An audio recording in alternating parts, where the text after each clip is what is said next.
Hey guys, welcome back to another video, and today we're going to be talking about everything that I know about deload. So let's start off with the idea of what is a deload. So a deload is basically a period of time where your training stress reduces. It's basically that simple. Don't need to overcomplicate it. And what are some training factors that actually affect your training stress to be high? So let's consider, first one, of course, it could be volume, right? High volumes will lead to high training stresses, high intensity. That's the second one that will also lead to a high training stress. Psychological stress. So it could be stress outside of work, outside of the weight room, in life. Is training a whole body stress to be relatively high. The frequency that you're working out in a week. So if you're training 6 days of full body, that definitely will be almost leading to overtraining, and your training stress is super high for that. And for the fifth one, the exercise selection. So the difficulty or how complex the exercise is. Comparing dumbbell goblet squat with a bar and back squat, the bar and back squat will be a little bit more technical and the skill of difficulty might be higher. Or it could be an Olympic lift where you are trying something new and you do not know how to do a power clean or a power snatch, and that is going to lead to a higher training stress. For the sixth one is your rate of perceived exertion, so your RPE, which means how hard you are pushing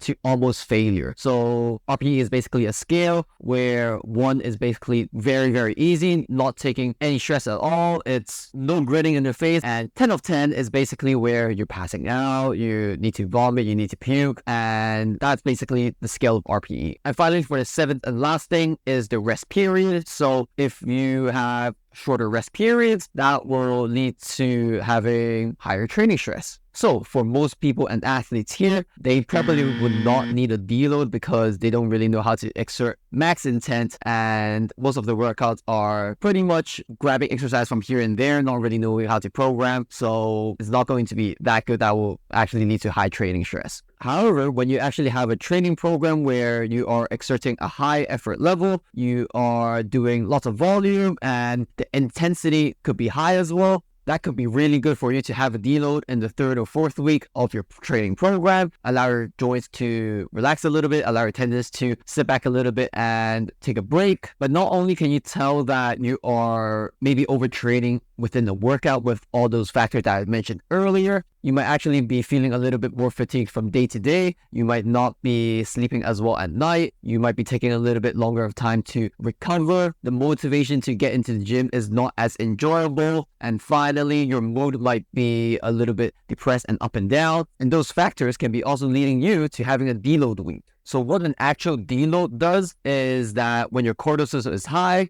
your adrenaline naturally will also be high. So what actually happens during a high phase of training stress is that when you are performing a high volume or high intensity program, your cortisol naturally will increase, which will increase your level of adrenaline. And that is basically what will help you focus during the workout to excite the nervous system so that you can push through the set and rep to gain the physiological adaptations for your body to adapt to and become stronger or having more muscle size. By doing so, it also allows your muscles to contract faster and harder during the set so that you can execute movements better. Quick interruption here. If you're an athlete who's tired of being injured, slow, and immobile, check out the link in group description below for exclusive access to programs, content, and weekly calls, and you get all that for free. Back to the video. But if your training stress is too high within a workout program, your receptors, which are called beta adrenergic receptors, they are what is basically connect with the adrenaline in order to excite the nervous system. With high training stress, these beta adrenergic receptors, the sensitivity will downregulate, which means it's not going to be as sensitive, combining with the adrenaline, which means that you're not able to motivate yourself as much during the workout program. You're not able to contract as fast and hard as you want to, and maybe you will see your performance slowly dropping down. So this is basically where the deload comes in, where it allows these beta adrenergic receptors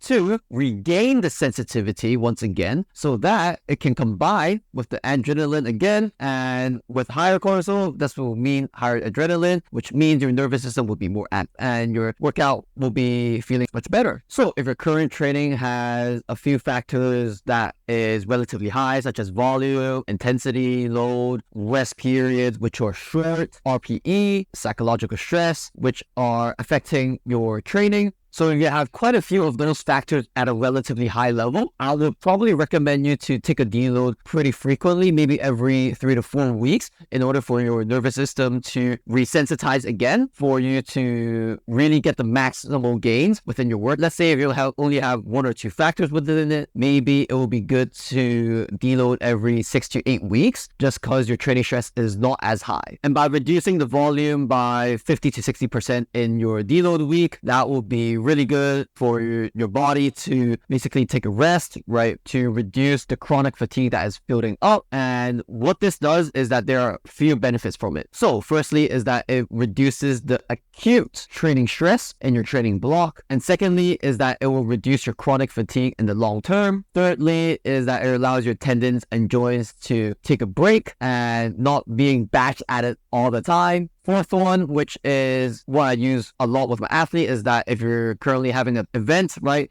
or maybe they're getting into a tryout, it's really good to use a deload week for you to peak for an event, whether that is for tryouts, for playoffs, for the track, for example. And maybe within a year, you could actually have quite a few peaking times to get the best performance. And fifthly, and last but not least, as mentioned, is that it allows the receptors to be sensitized once again so that you can get a greater training response. And actually, one more as a bonus is that it actually helps with increasing your motivation to get back into weight room and work out again. One thing that I found with my athletes is that maybe they were on a really, really good roll and they are doing their workouts really well and they're basically really consistent with it. And by taking a deload week, it might take them out of their usual schedule and will be a little bit hard for them to get back into it. So sometimes I won't reduce the volume by too much. Maybe instead of 50%, I'll maybe reduce it by 30% so that they can still feel like they're on the roll and keeping good momentum with their workout. And that's basically wraps for what I know about deloads. I learned this from Christian Thibodeau, and he's a great strength coach to really learn from. So if you're interested in it, of course, you can read some of his books. But basically, this is all I've got on deloading, and hopefully this was helpful for you guys.